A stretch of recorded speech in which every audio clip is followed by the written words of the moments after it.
हम लोग तो गुरु महाराज के सेवक हैं, उन्हीं के ज्ञान का प्रचार लक्ष्य है हम लोग। कोई घूम घूम के प्रचार करते हैं, कोई बैठे प्रचार करते हैं। हमारे जो आदरणीय छोटे लाल बाबा बैठे बैठे देश दुनिया का में प्रचार करते हैं। हम जो है घूम घूम के प्रचार, साहित्य से भी प्रचार होता है, वही ज्ञान साहित्य में वही हम लोग घूम घूम के प्रचार करते हैं। नाम तो है छोटे लाल, लाल कभी छोटा होता है? लाल बेशकीमती पत्थर का नाम। कबीर साहब ने तो कहा लाल लाल सब कोई कहे, सबकी गांठी लाल, गांठी खोल के परखे नाही तासे भयो कंगाल। कंगाल कौन है? वैसे तो कहते हैं जो गरीब है, जिसको खाने का ठिकाना नहीं, रहने का ठिकाना, वही कंगाल है। जनरल लोग तो यही कहते हैं, लेकिन कबीर साहब क्या कहते हैं? लाल लाल सब कोई कहे, सबकी गांठी लाल। लाल व लाल बेशकीमती पत्थर जिसको कहते हैं, उसको लाल कहा जाता है। कहते हैं कि सबकी गांठी लाल, और गांठी खोल के परखे नाही तासे भयो कंगाल। गांठी खोल के परख लें तो कंगाली दूर हो जाए। कंगाल किसको कहते हैं? जिसको हाई लगी हुई है, और हो जाता और हो जाता और हो जाता, जहाँ 10 20 50 भये सत हुई, 1000 तो लाख मंगेगी, कोटि अरब खरब असंग धारापति होने की चार्ज। पृथ्वी पताल हो राज करो, तृष्णा अधिकाधिक आग लगेगी, सुंदर एक संतोष विनाशट, तेरी तो भूख कभी न मिटी। बुझे ने काम अग्नि, विषय भोग बहु घीते। कामना की अग्नि विषय रूपी घी से बुझती नहीं है। विषय के फेर में पढ़ते पढ़ते लोग जो है संसार से विदा हो जाते, अतृप्त ही विदा हो जाते। संसार के पदार्थों को जमा कर रहे, इकट्ठा कर रहे, करते करते सीधा खाली हाथ चले जाते हैं, एक कतरा भी साथ नहीं जाता। जो एक कतरा भी साथ नहीं, उसी के लिए रात दिन परेशान हम लोग, रात दिन। अरे भले आपको नहीं है, लेकिन भगवान बुद्ध देखिए, भगवान महावीर देखिए, राजा भरथरी देखिए, गोपी चंद, गोरखनाथ, ये सब, इसको क्या कमी थी? क्या कमी थी? विचार करिए। राजा शुद्धोधन का एकमात्र इकलौता पुत्र भगवान बुद्ध, जब जन्म हुआ तो 108 ज्योतिषियों के द्वारा हाथ दिखाया गया। सभी ज्योतिषी एक स्वर से क्या कहते हैं? ये तो सम्राट होगा। सभी ज्योतिषी एक स्वर से कहते हैं ये सम्राट होगा। पिता को जानकर बड़ी खुशी, सम्राट, राजा के राजा, सभी राजाओं के जो ऊपर, वही उसी को सम्राट का, राजाओं का राजा। दूसरे क्षण क्या कहते हैं? सम्राट नहीं हुआ तो जोगी हो जाएगा। जैसे कहा कि जोगी हो जाएगा तो राजा का तो चेहरा मुरझाइए गया। इतनी बड़ी संपत्ति कौन भोगेगा? एक ही लड़का था। तो ज्योतिषी से कहते हैं राजा कि कोई ऐसा उपाय है कि ये जोगी नहीं बने? जोगी बनना आसान है, कपड़ा रंग करके पान लेना आसान है, समझ रहे हैं? बहुत आसान है।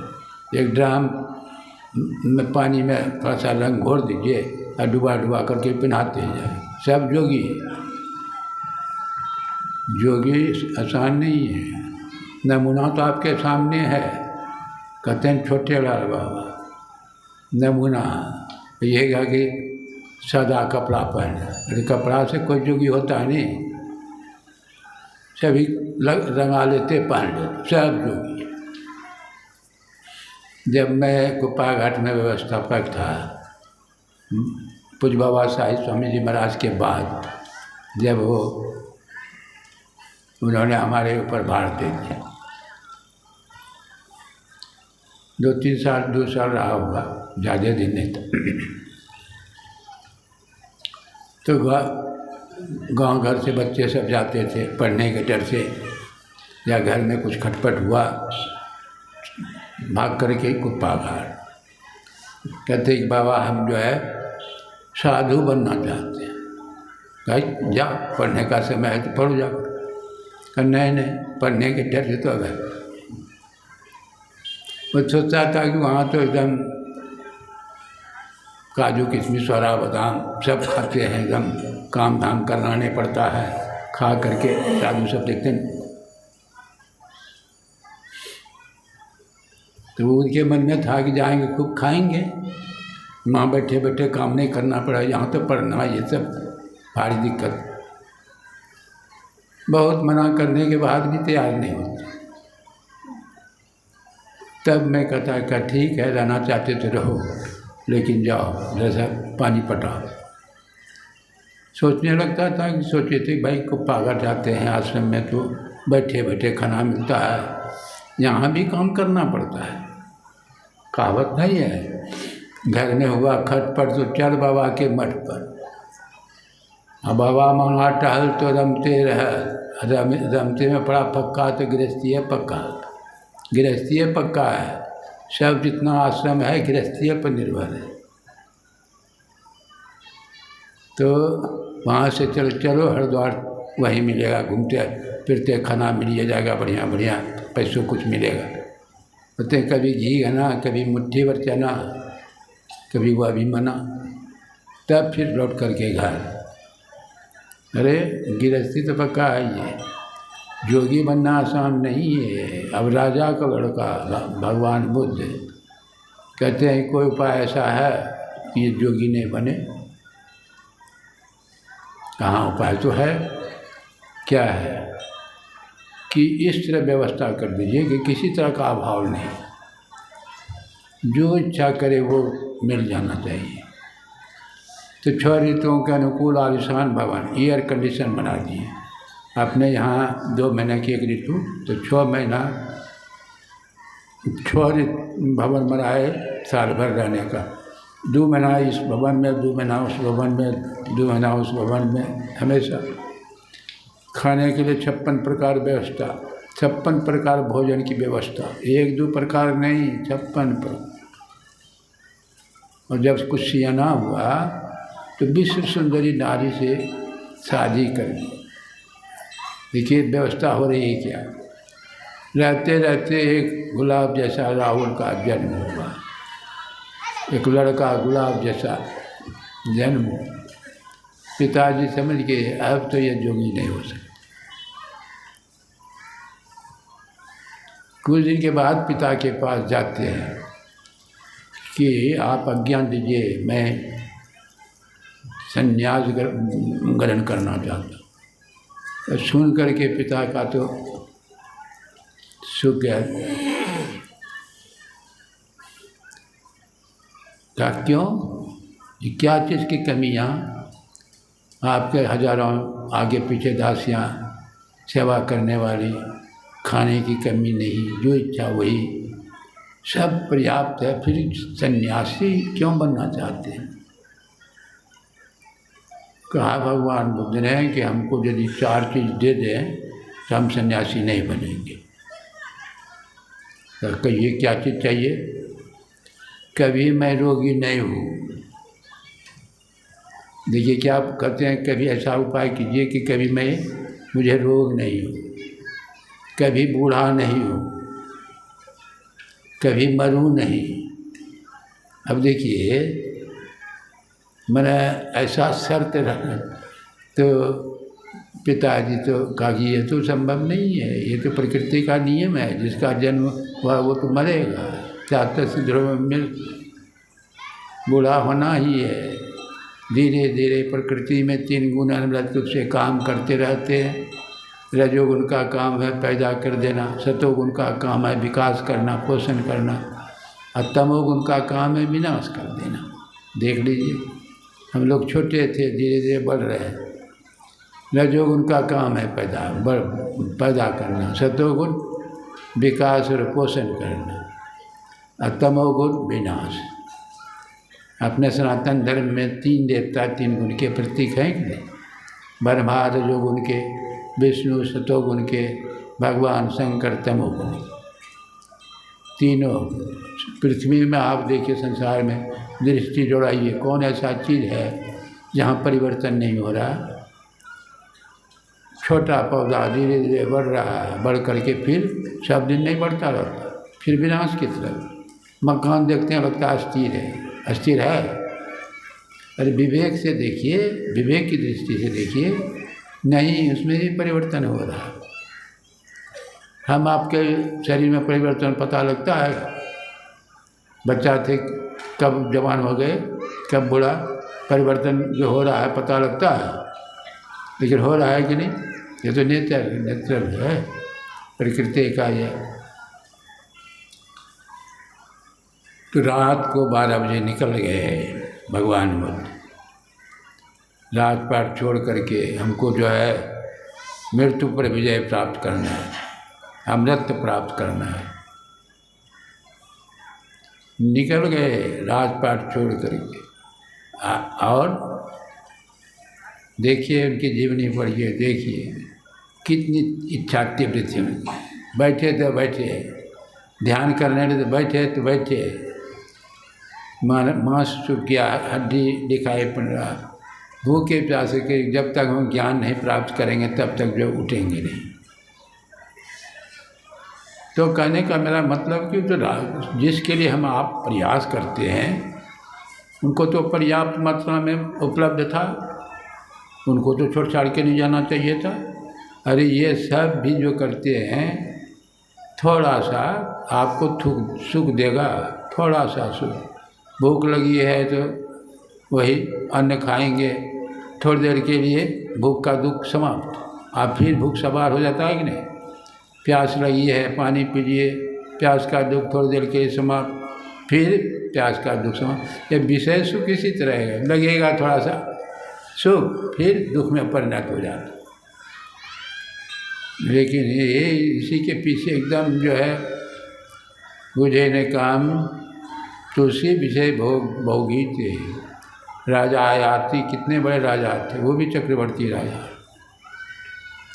अपार संपत्ति, विषय भोग करते करते जब तृप्ति नहीं हुई तो जाते हैं अपने ससुर शुक्राचार्य कि कोई ऐसा उपाय कीजिए कि मैं पुनः जवान हो जाऊं, विषय से तृप्ति अभी तक नहीं हुई है, इसलिए कोई आशीर्वाद कर दें।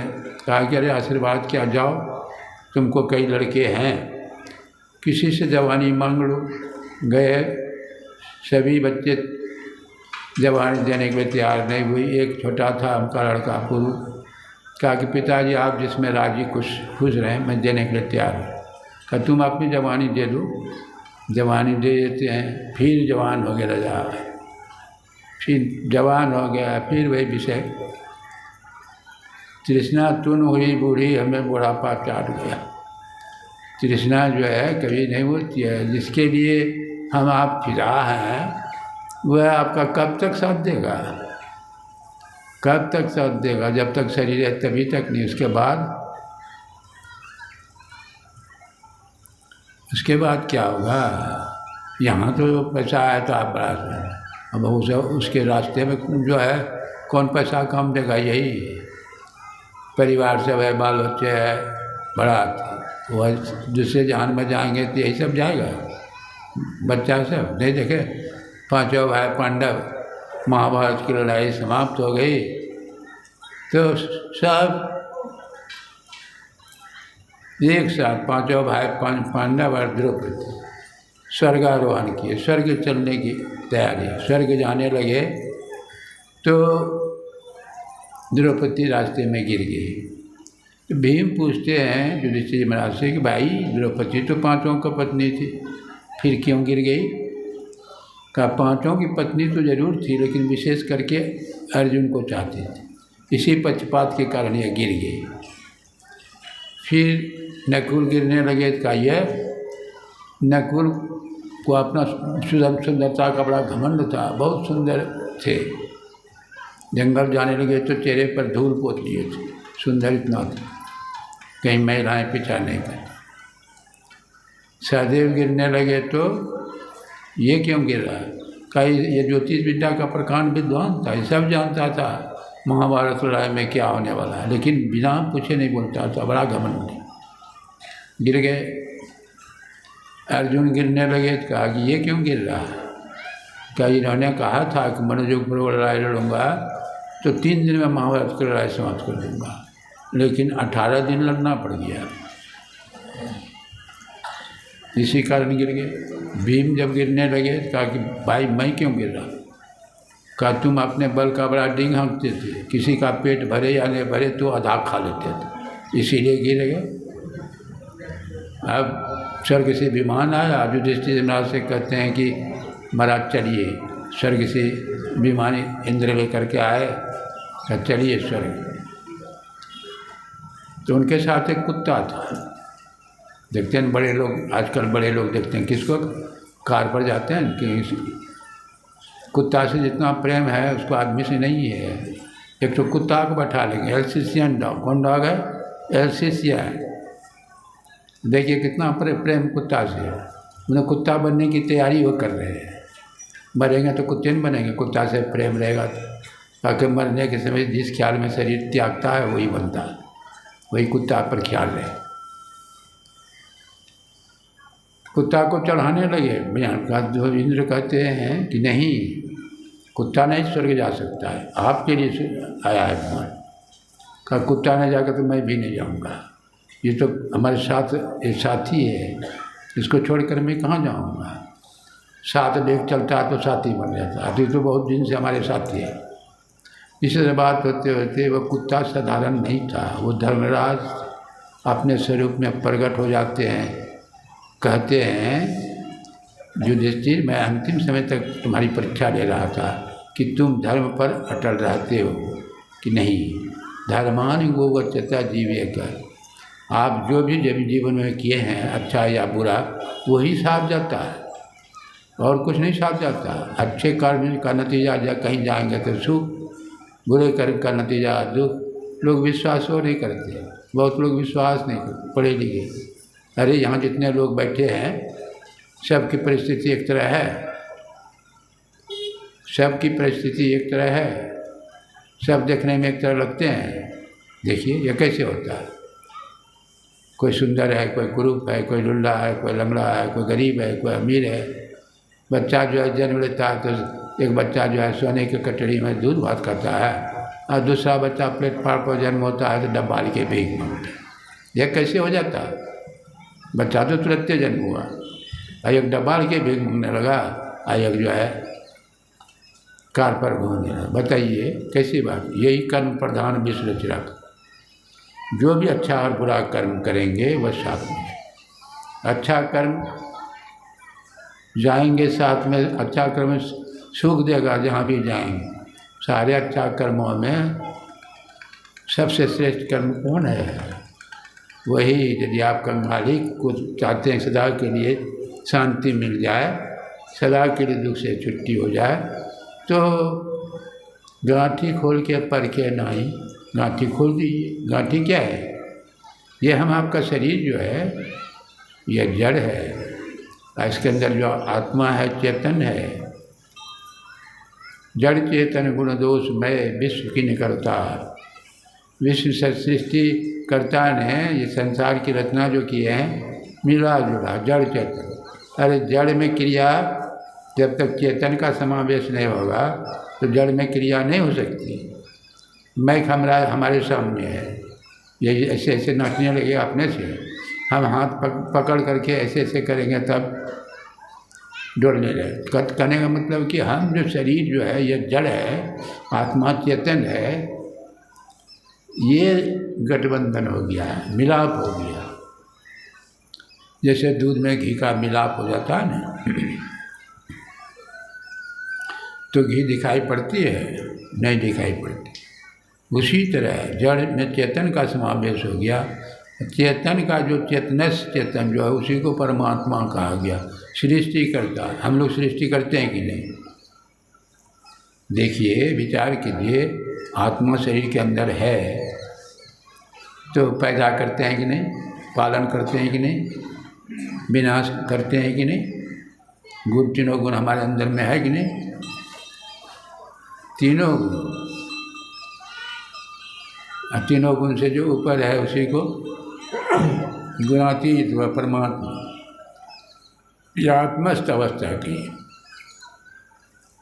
तो जैसे दूध में घी है नहीं दिखाई पड़ती, तो उसी तरह शरीर में वो चेतन तत्व इस तरह मिला जुला है, लगता है कि शरीर के अलावा कुछ है ही नहीं है। ऐसा लगता है कि शरीर के अलावा कुछ है। बहुत चिंतन करेंगे, उठ बैठ कर चिंतन करेंगे। जो चिंतन करता है उसका चिंतन कीजिए, देखिए तो कैसा लगता है। उत्तमम तत्व चिंतनम, मध्यमम शास्त्र चिंता, तीर्थ भ्रांति अधमाधम। उत्तम जो बैठ कर के आप चुपचाप सोचिए, चिंतन कीजिए, देखिए तो कैसा लगता है। जो चिंतन करने वाला है वह कैसा है, विचार कीजिए। वह शरीर नहीं है, शरीर से भिन्न है। यदि आप ठीक से अति करेंगे तब पता लगेगा, समझ रहे? तो आप दूध को जैसे दूध से घी निकालना है तो मत करके जो है क्रीम निकलता है, फिर जो आग पर तपाते हैं घी मिल जाए।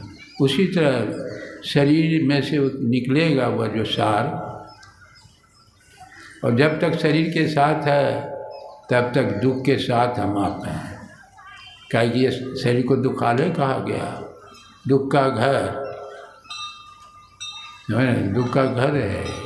इसलिए कबीर साहब ने कहा कि तंधर सुखिया कोई नहीं देखा। कबीर साहब ने क्या कहा? तंधर सुखिया कोई नहीं देखा, जो देखा सो दुखिया हो। और कहते कहते यहाँ तक कह दिया कि सांझ कहूँ तो कोई न माने।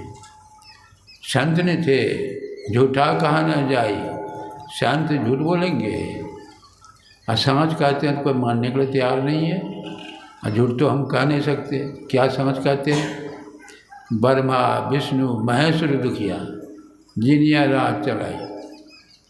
अब देखिए, ब्रह्मा विष्णु महेश ये सब भी दुखी, मानने के लिए तैयार हैं। भगवान शंकर के पुजारी मानने के लिए तैयार नहीं। भगवान हैं, ध्यान कर रहे, ध्यान करते करते वो भगवान पद में अवस्था। लेकिन आप देखिए प्रारंभ उसका, उस कहानी उसकी अच्छी बहुत लंबी है, उस पर हम नहीं चर्चा करेंगे अभी। भस्मासुर तो उन्हीं का भक्त था। भस्मासुर, भगवान शंकर खुश हो गए तो कहा कि मांगो, जो मांगोगी देने को तैयार है।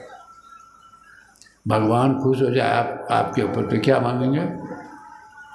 2-4 करोड़ रुपया दीजिए, यह दीजिए, वह दीजिए, यही मांगेंगे। मैंने यही मांगेंगे। राष्ट्रपति के पास जाइए, खुश हो जाके क्या चाहिए आपको, क्या कहिएगा? एक बार जलेबी खिला दीजिए, यही मांगिएगा। बस महसूस राक्षस से वो क्या मांगते हैं? जिसके माथे पर हाथ रखूँ वो जल करके भस्म हो जाए। देखिए क्या मांग रहे हैं। असुर से थे, राक्षस नहीं, दूसरे को दुख पहुँचा। और जिसके माथे पर हाथ, भगवान भी अवरदानी कहते हैं, दे दिए वरदान एवं। अब भस्मासुर जो है की दृष्टि पड़ी पार्वती के ऊपर, ये पार्वती कैसे हमारी हो जाए। अब देखिए कैसा है, भगवान की पत्नी पर पार्वती को यह कहा कि सोचने लगा कि भगवान शंकर रहते तो पार्वती नहीं हो सकती, पहले भगवान शंकर को हम भस्म कर देते हैं। अब देखिए उसके माथे पर हाथ फिरने के लिए भगवान शंकर के, भगवान शंकर भाग रहे हैं। भगवान विष्णु देखते हैं बड़ा गड़बड़ हो गया, भगवान शंकर को ही भस्म करने के लिए चला। भगवान विष्णु पार्वती का रूप धारण करके प्रकट हो, तो भस्मासुर उसको छोड़ करके, अब उसको तो पार्वती नहीं चाहिए, अब आगे पीछे लट्टू। भगवान विष्णु जो पार्वती रूप में, वो क्या करते हैं कि मैं तुम्हारी हो जाऊंगी, लेकिन भगवान शंकर बराबर हमको तांडव नहीं दिखाते। तो आप भी तांडव नहीं दिखाइए, कहता अंडरमृत कैसा होता है? कहा एक हाथ कमर पर रखो, एक हाथ माथे पर। अब देखिए वो बदमाश क्या समझे, एक हाथ अपना कमर पर रखा, दूसरा अपने माथे पर रखा, जल करके भस्म हो गया। मैंने कहने का मतलब क्या हो, दुख होता है तो अंदर से किया कोई नहीं। तो ये क्रिया द्वारा आप शरीर से अपने को फुटाइए। जैसे जिम्मे दूध के मथन से निकसत है कि रतन के, तिमी ध्यान के लगन से पार भ्रम लेना। ध्यान की मथानी से मतना पड़ता ना, ध्यान करना पड़ता। ध्यान क्या है? ख्याल को हटाना पड़ता, शरीर के ख्याल से हटाना पड़ता। जैसे आप किसी चीज़ को एक गौर से देखिए, एकदम गौर से, उसके अलावा कुछ मत देखिए। देखिएगा आपका शरीर का ज्ञान नहीं रहेगा, लगेगा कि शरीर का भाने न पता चला। वही क्रिया है जो हमारे सत्संगी भाई बहन हो तो जानते ही है। जाप क्या कहा जाता है? बहुत नाम है तो एक नाम पर मन को रखो। बहुत नाम छूट गया तो एक रूप पर रखो, जिस नाम का जाप कर उसी रूप पर रखो मन को। वही रूप देखो तो अरे स्थूल रूप का ध्यान सुतीश्वर मुनि कर रहे थे। जब सुतीश्वर मुनि इतना ध्यान में लीन हो गए थे, तल्लीन हो गए थे कि भगवान राम सामने में आ गए, पुकारते हैं, कोई ख्याल नहीं। अंत में पकड़ करके, शरीर पकड़ करके हिलाते भी, कोई ख्याल नहीं। एक समाधि अवस्था हुआ, तुरीय अवस्था। उसके बाद जब नहीं देखा कि ख्याल नहीं, तो जिस रूप का ध्यान करते थे उस रूप में परिवर्तन कर दिया। दो भुजी रूप का ध्यान करते थे तो भगवान राम चतुर्भुजी रूप बना दिए, तब ख्याल जो है बाहर आ।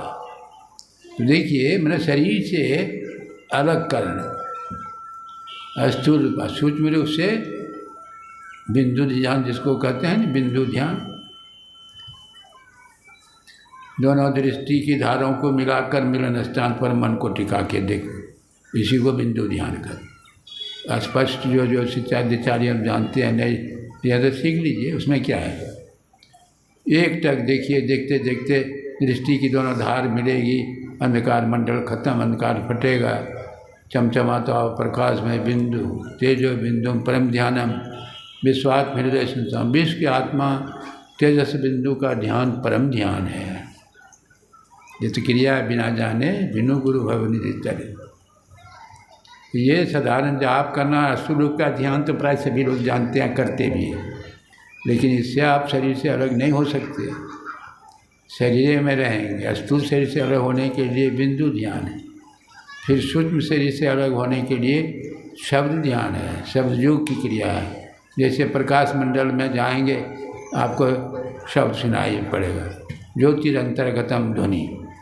आवाज़ तो है, ये है, हम आपके शरीर में आवाज़ तो हमेशा अनवरत हो रही है, नहीं सुनाई पड़ती है। ये कान तो बाहर की आवाज़ को सुनने के लिए। अरे गोश बातिन हो कुछ अदा, जो करे कुछ दिन अमल। कहते हैं बातिन कान जो है आंतरिक कान। अरे ये कान सुनता है, विचार कीजिए तो। ये आँख देखती है, नहीं देखती। अरे मरने के बाद तो आँख कान सब रहता है, देखता सुनता है। ये दृष्टि से देखा जाता है। ये आँख जो है, जिस दृष्टि से देखा जाता है वह कौन दृष्टि है? चाम चश्म कहा नहीं कबीर साहब ने, चाम चश्म से नजर ना आवे खोजो रूकी नैना। रूकी नैना कौन है? जिस आँख से यह आँख देखती है, वो करंट लगा हुआ धार, चेतन धार आँख कान सारी इंद्रियों में लगी है तो इंद्रियां काम करती है। वो चेतन धार हट जाए, कोई इंद्रियां काम नहीं करें। समझ रहे? चाम चश्म से नजरों न आवे खोजो रूकी ने। अब उसी को दृष्टि से देखा तो आप जो है, आप आवाज़ जो है वही प्रकाश शब्द जो है वही अमृत है।